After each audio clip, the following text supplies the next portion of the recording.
And today's text, except for the fact that I didn't pick the few verses before this text, which were connected to the calling of the disciples from their fishing, this story is very much like last week's story, except last week we read the story from Matthew, and the focus was put upon the call to follow and a reminder that those who were fishing caught everything rather than went fishing for particular fish like those of us who fish today are prone to do. Today, the focus is upon a sentence that pops up in the middle of Mark. Mark's very succinct. Mark doesn't need to use as many words as some of us use who grew up in that Southern narrative culture. He wants to get right to the point. And so he's telling this story, and then there it comes. Listen again. In the morning, while it was still very dark, he got up and went out to a deserted place, and there he prayed.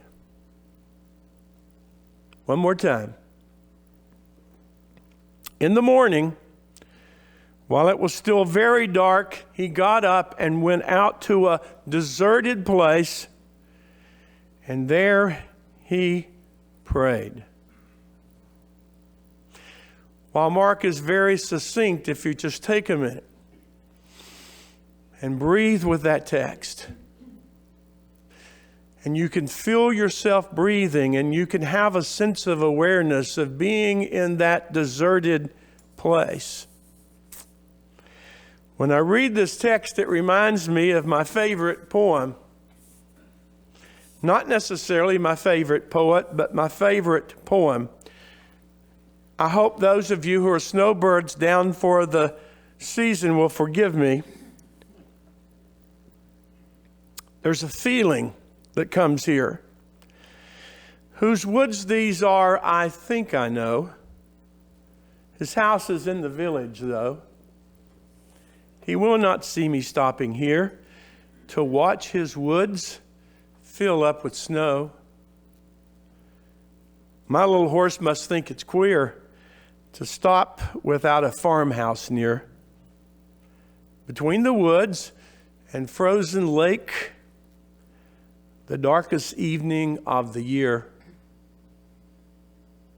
He gives his harness bells a shake to ask if there is some mistake. The only other sounds the sweep of easy wind and downy flake. The woods are lovely, dark, and deep. But I have promises to keep and miles to go before I sleep, and miles to go before I sleep. I can't help but think that Robert Frost perhaps, I don't know, had something in mind like Mark had in mind when he's talking about Jesus. Going out there where there's no one, being out there alone in that place and breathing with nature, breathing with you. There's power in the act of stopping. Whether it's in the woods on a snowy evening or whether it's out in a desert place, there is a power in just stopping. Staying in the space and staying in that space as an act of prayer. We're so prone to live lives of action, to stay on the go, to stay at it, if you will. We have things to do. We have miles to go before we sleep. And most of us at some point along our journeys as we're staying busy, as we're living our lives, especially earlier in life, we get these fantasies and we get these images that we're going to be able to do something substantial, something that matters in our mind or matters to our neighbors. Create something perhaps that will have staying power.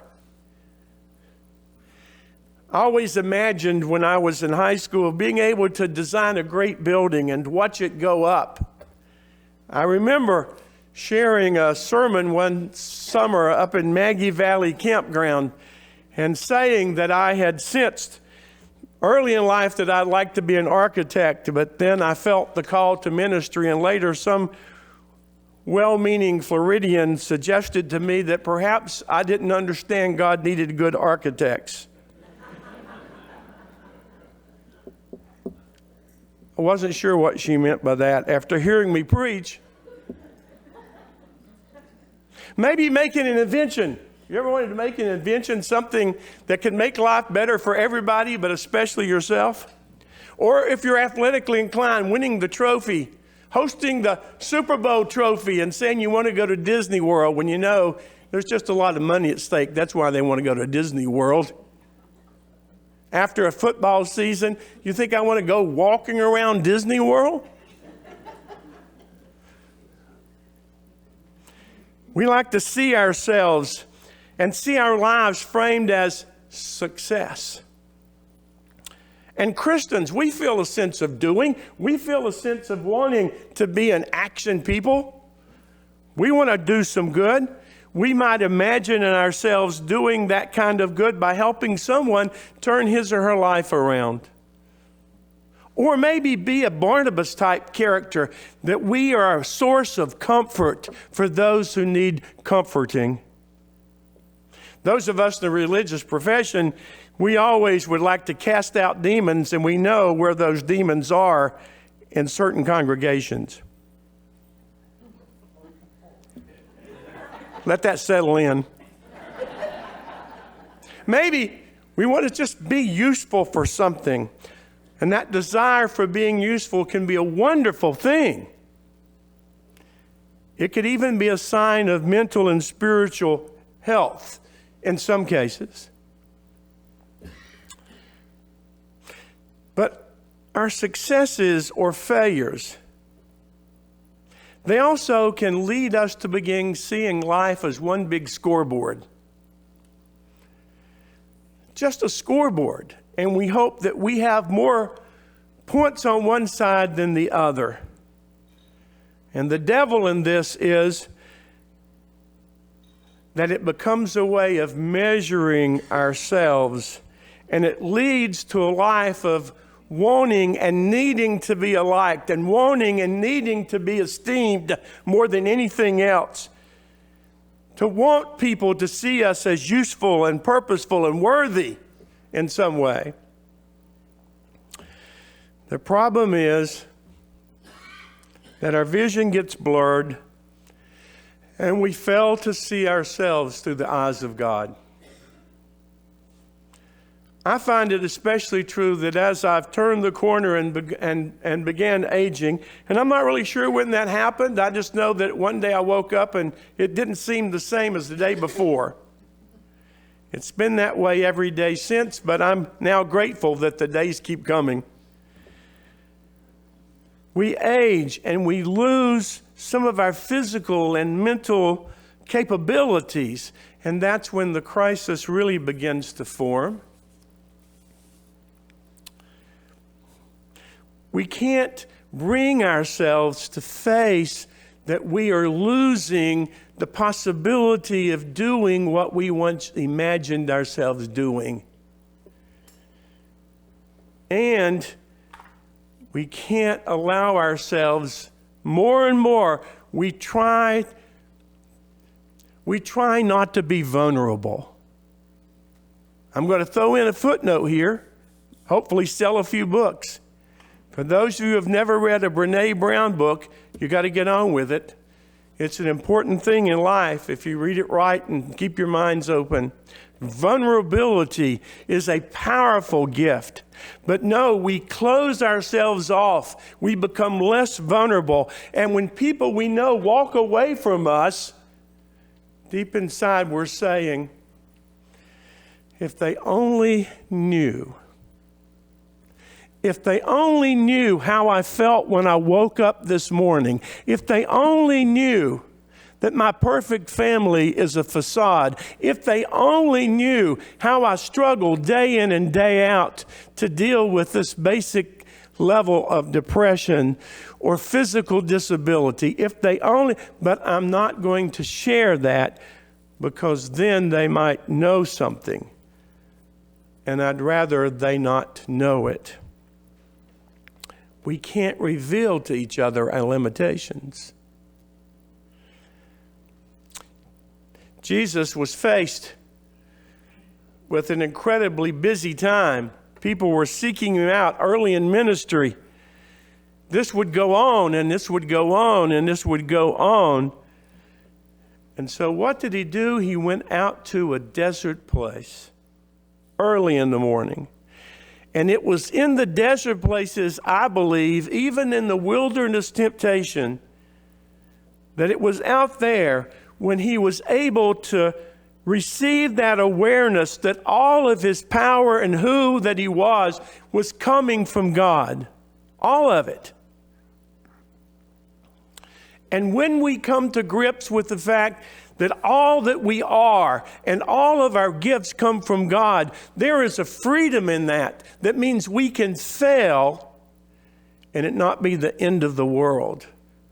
Because it's not ultimately all about us, is it? When we have no centeredness, we begin believing it's about us. We become possessive and defensive about our identity.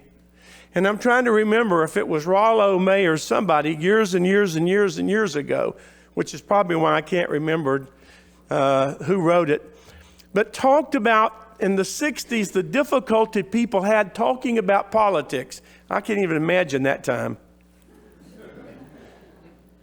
And he said that people had begun to treat their beliefs as property. And when you messed with their property, somehow you messed with them because they could no longer distinguish who they were from that which they owned.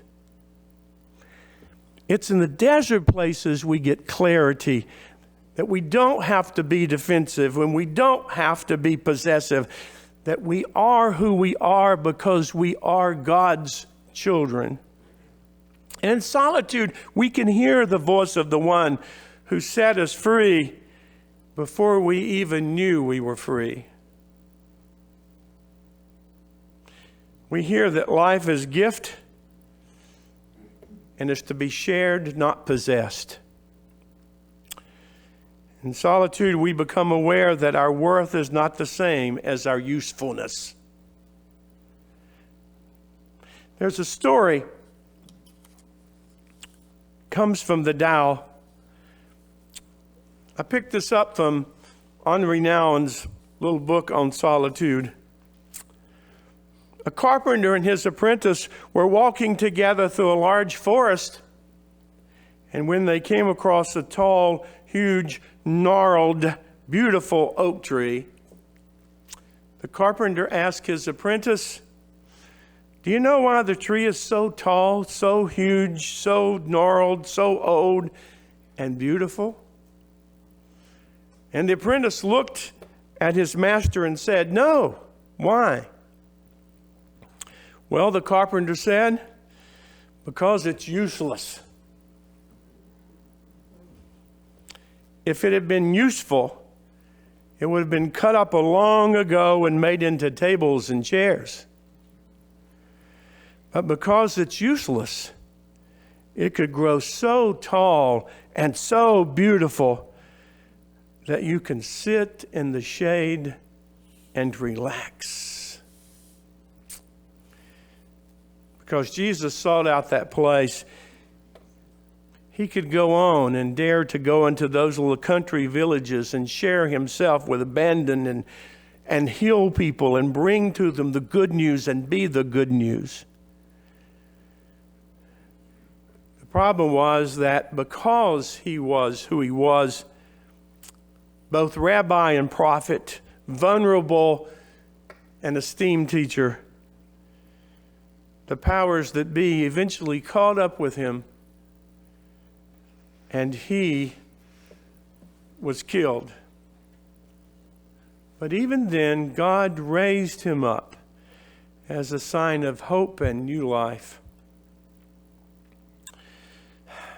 So seek out, if you will, those spaces and places in the desert where you can hear not just silence, but as the old song says, wonderful words of life hanging in the air, blowing in the wind.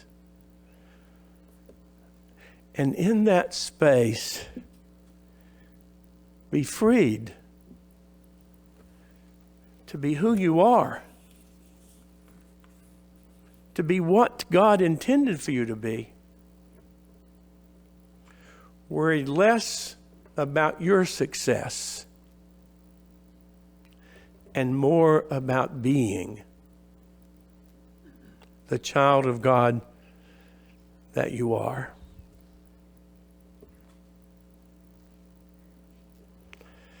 Seek out the desert place. It's where truth that can be disguised elsewhere often abounds.